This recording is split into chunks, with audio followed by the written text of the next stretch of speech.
En effet, les dogmes ou définitions dogmatiques, malgré leur importance pour la foi, ont fini par devenir l'arbre qui cachait la forêt.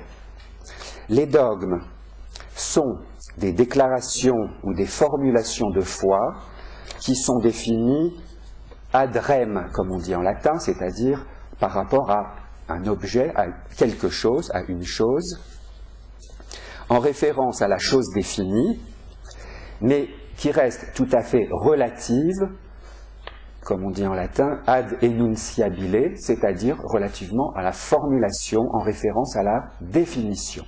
Donc la définition est relative, même si la chose ne l'est pas. Je me dispenserai de vous donner les références dans saint Thomas d'Aquin. Donc, ces formulations dogmatiques sont toujours circonstancielles, datées historiquement et portant sur des points tout à fait particuliers de doctrine, mais toujours en référence et en concordance avec la totalité de la foi transmise par l'Église. C'est au moment où une vérité de foi est mise en question qu'elle fait l'objet d'un nouveau dogme. Je mets « nouveau » entre guillemets.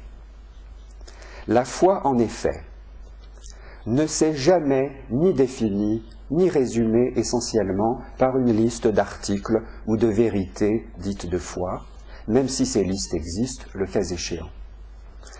Bien plus, les vérités de foi les plus fondamentales, comme celles contenues dans le symbole de Nicée-Constantinople, le credo de l'Église, n'ont jamais été définies dogmatiquement. Les dogmes sont donc complètement inscrits dans l'inscription historique de la foi de l'Église. En même temps, le contenu de la foi est considéré comme entièrement donné et accompli définitivement, puisqu'il n'est pas une doctrine, j'insisterai là-dessus, mais un événement qu'on peut qualifier tout de même de surnaturel, autrement dit, l'incarnation et la résurrection du Christ, transmis par des témoignages. Et en même temps, ce contenu, appelé révélation, est sans cesse retransmis dans des discours, mais aussi dans des symboles, des signes de reconnaissance, des rites, dans la liturgie, enfin et surtout dans ce qu'on appelle des sacrements. C'est seulement a posteriori que le contenu de la foi se trouve développé dans de nouveaux discours, ceux du magistère, de l'autorité, et fait en outre l'objet de différents types de ce que j'appellerais des métadiscours, c'est-à-dire des discours sur les discours, en particulier ceux référés aux impératifs rationnels et critiques de la philosophie, qui sont ceux de la théologie. Il n'y a pas de théologie sans philosophie. On le voit, encore un peu de latin, le depositum fidei, le dépôt de la foi, le contenu de la foi, renvoie objectivement à la foi de l'Église et non pas simplement à la foi subjective des croyants pris individuellement. Ce contenu n'existe même évidemment pour les croyants et les autres qu'en tant qu'il est connu et pour cela annoncé et transmis, l'Église étant par définition la communauté instituée qui annonce et transmet ce contenu. Et j'ajoute, qui l'interprète de manière autorisée. L'Église comme corps et comme institution se trouve donc à la fois enseignante et enseignée. Enseignée par la révélation et enseignant la révélation. Ainsi, de même qu'il n'y a pas de credo sans Église, ni d'Église sans credo, il n'y a pas de dogme ou de vérité de foi définie sans une Église enseignante, un magistère, et ni non plus par conséquent sans infaillibilité de cette même Église, car les vérités de foi ne sont vraies que si elles le sont infailliblement et non pas par un simple hasard. et elles ne le sont que si l'Église elle-même est infaillible, sur ce chapitre. Je précise bien, sur ce chapitre. Autrement dit, cela implique que l'Église n'est pas une institution humaine, mais une institution divine, bénéficiant de la promesse divine de ne pas faillir en matière de foi. L'infaillibilité est en effet strictement définie, elle ne porte sur aucune autre vérité que les vérités de foi et ce qui s'y rapporte pratiquement.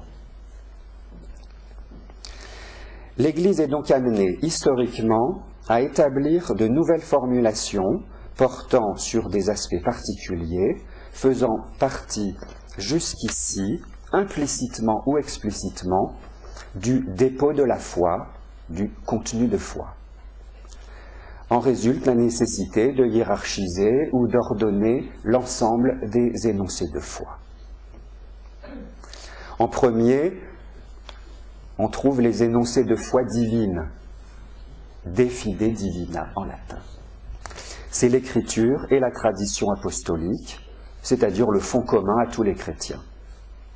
En second, les énoncés de fide divina et catholica.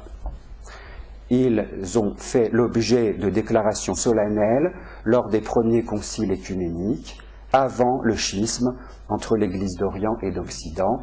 Donc, on les considère comme suffisamment fiables du point de vue de l'Église universelle.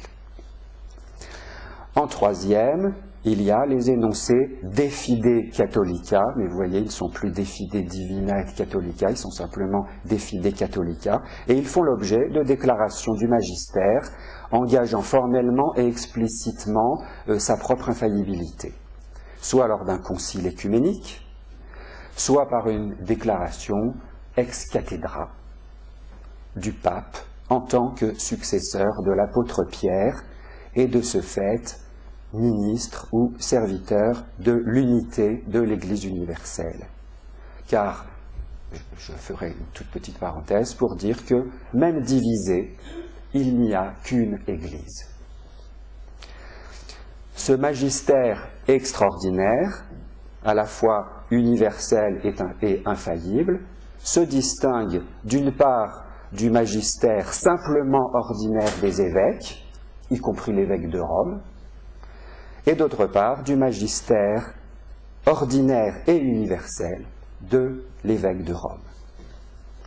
Alors, je terminerai en disant « et moi dans tout ça ».